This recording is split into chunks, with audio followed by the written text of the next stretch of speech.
Speech.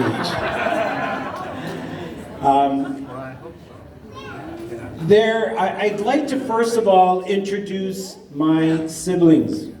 So, Karen will stand. She is the oldest. My brother Chris is the oldest son. And then we have Lori. She was sitting there. Lori's dad. She's the baby girl. And then there's Carl, who is the baby for 10 years. And then there's Craig. We like to refer to him as the only, because he was the only child growing up. As the fourth child of 6, there are not many honors given to me. However, today, I have the honor of summarizing all my siblings' thoughts as we celebrate and honor this woman who we call Mom.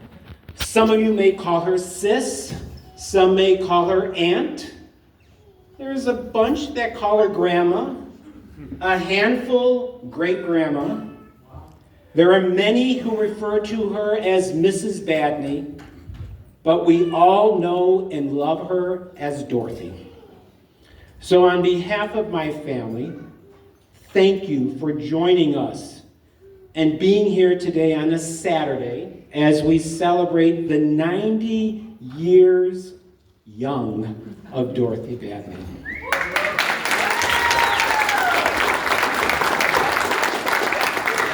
And I say young because if you spend time with my mother, you know she has a way of staying sharp, witty, and a little bossy. And I say that with love.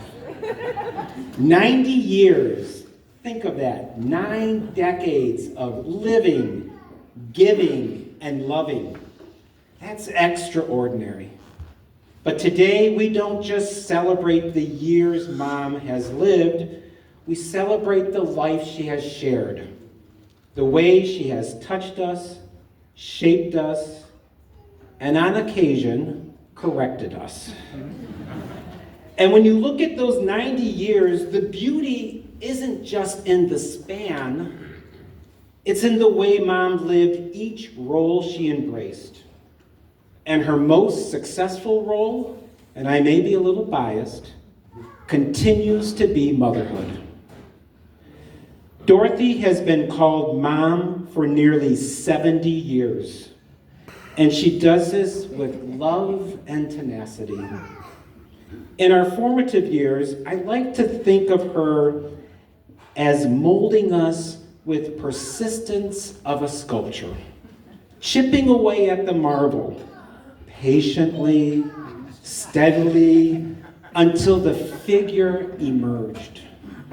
Michelangelo is quoted as saying, "I saw the angel in the marble, and I carved until I set him free." Trust me, the Badnees are not all angels. However, Mom saw something in each of us and coached us to set free our personalities and our achievements.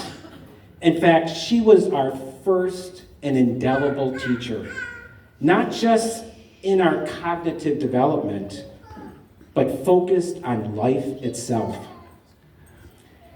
If you ask my siblings what they remember most about their mother, many will bring up what we now call Dorothyisms.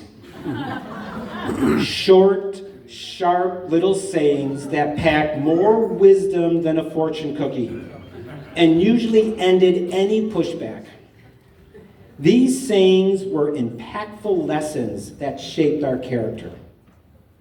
An example of one Dorothyism might happen at the end of a meal or the conclusion of the dessert course.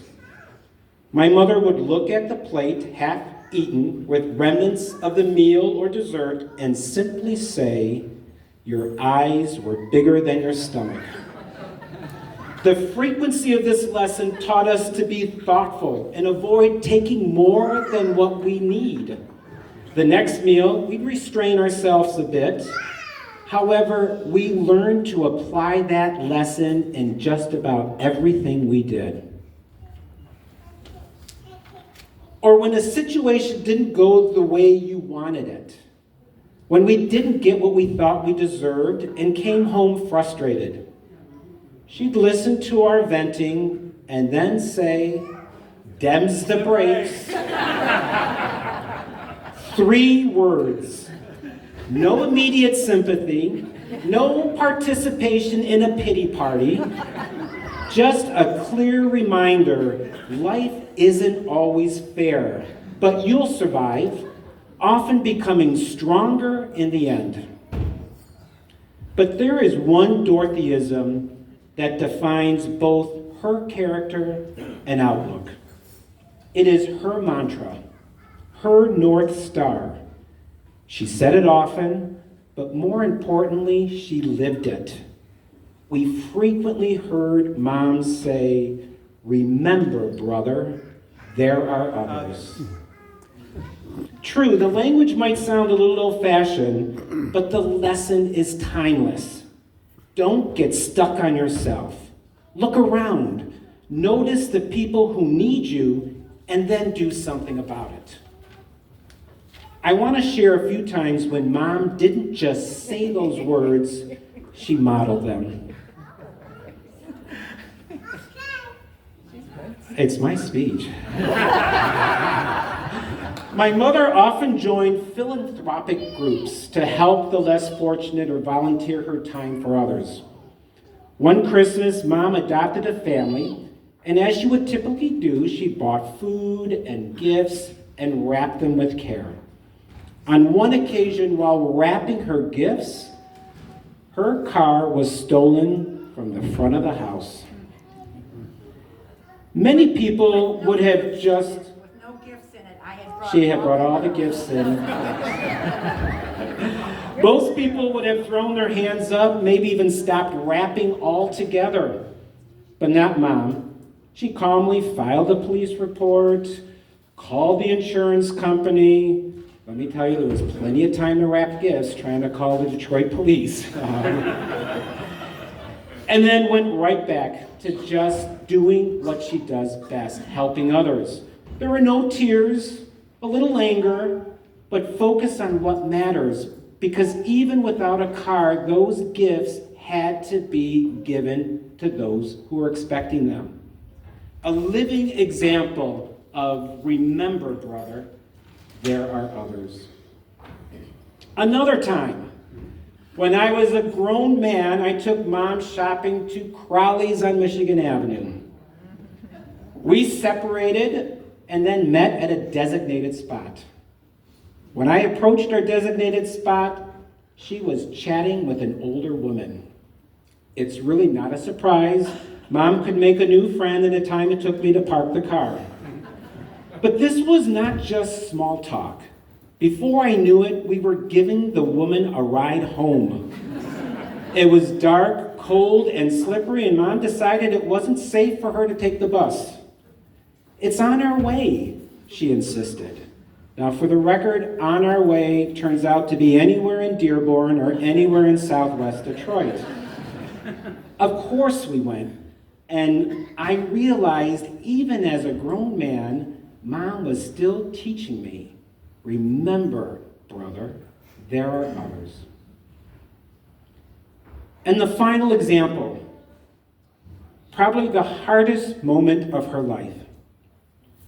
Her son and my brother Carl was dying. For 30 days, Mom sat vigil at his side. However, in the middle of her grief, she still thought of others. She went daily to the hospital chapel to pray, not only for Carl, but for the doctors, the nurses, and the staff caring for him. We witnessed my mother thanking the staff,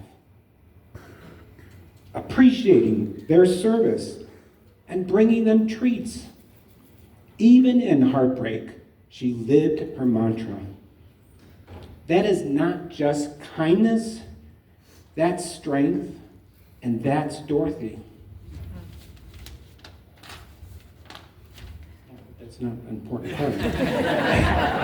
Remember, brothers, there are others. I have come to believe that this phrase is my mom's legacy. And I know my siblings and I are not the only individuals who have learned from her. Each of you here could share your own story, your own version of a Dorothyism, or a memory of her love, guidance, or generous heart that touched you. At this time, I think it's fitting to take a moment to pause, not only to bless Dorothy, but to remember your own mother, or the mother-like figure in your life. Because while we celebrate my mom today, honoring all mothers feels right too. So I invite you now to quietly reflect and pray for your own mother.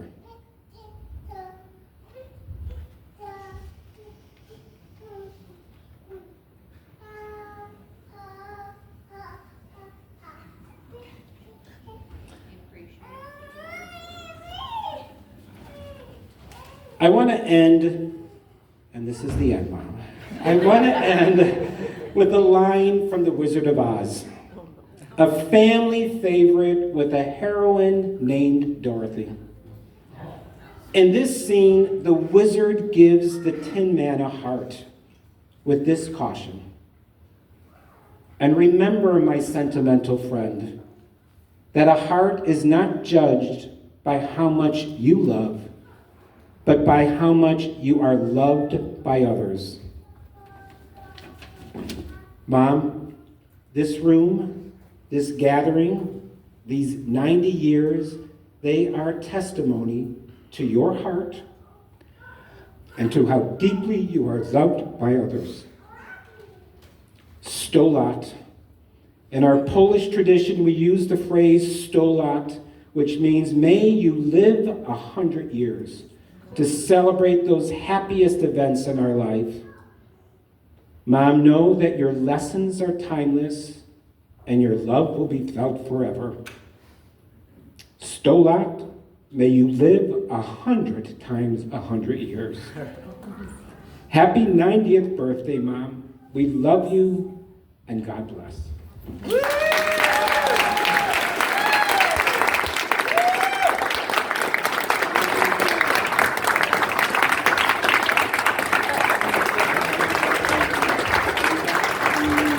I think he's done. All right, so he said sto lat. I think it's perfect time for us to sing a little happy birthday. Yeah? Is everybody ready for this? And Viv, since you've got, pipes, and Kaz, you've got beautiful pipes, both you guys. Come on up and if you could lead it, please. Don't forget sto lat at the end. You guys ready? Let's do it. 3, 2, 1. Let's do Polish first. Happy birthday first? Yeah, I feel like Craig should be doing this. Little snappier. Happy birthday to you. Happy birthday to you. Happy birthday, dear Mom. Happy birthday to you. Sto lat, yeah,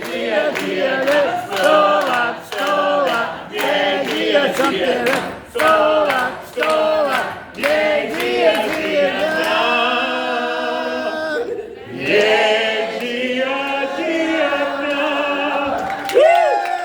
Happy birthday, Grandma. Nice work, kids. I'm proud of you. We have one last thing to do, and I promise we'll get to eat. But there was a tradition in our family, and I think it happened only on Sundays, where Mom would make her famous pot roast, and we would gather at the table, and that was one of the few times that we actually said grace. And Mom modeled our faith in the grace that she shared with us that is the foundation of our Catholic faith. So I ask you now to bow your heads as we recite the grace Mom taught us many years ago. Bless us, O Lord, and these thy gifts, which we are about to receive from thy bounty through Christ our Lord. Amen. God bless America. God bless America. God bless Dorothy. Enjoy your dinner. I promise you no more speeches. And thank you again on behalf of the entire Badynee family for coming.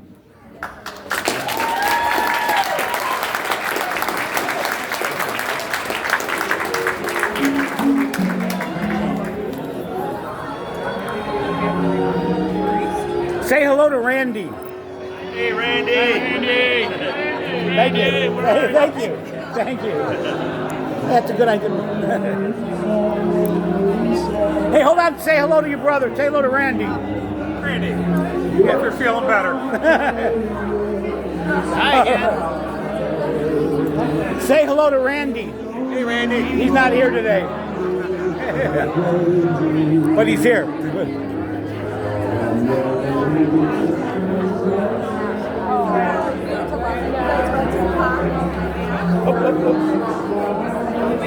Say hello to Randy. Hello? Who am I saying hello to? Lutzek. Lutzig. Oh, hello, Randy Lutzig. It's your Thank you. favorite cousin. Thank you. Say hello to Randy. Hi. Say hello. Hi, Randy. That's one of my cousins on my mom's side. Randy. Yeah. Say hello to Randy. Say hello to who? Randy. Randy. Oh. Yeah. Oh. Randy's not here today. No. All right. Say hello to Randy. Hey, Randy. How you doing, buddy? Yep. Randy's not well today. We miss you. Hi, Randy. All right. All right. Who else? Say hello to Randy. Oh, hi, Randy. Hi, Frank. Say hello to my cousin Randy. Hi, Randy. How you doing, man? All right. I'll be back.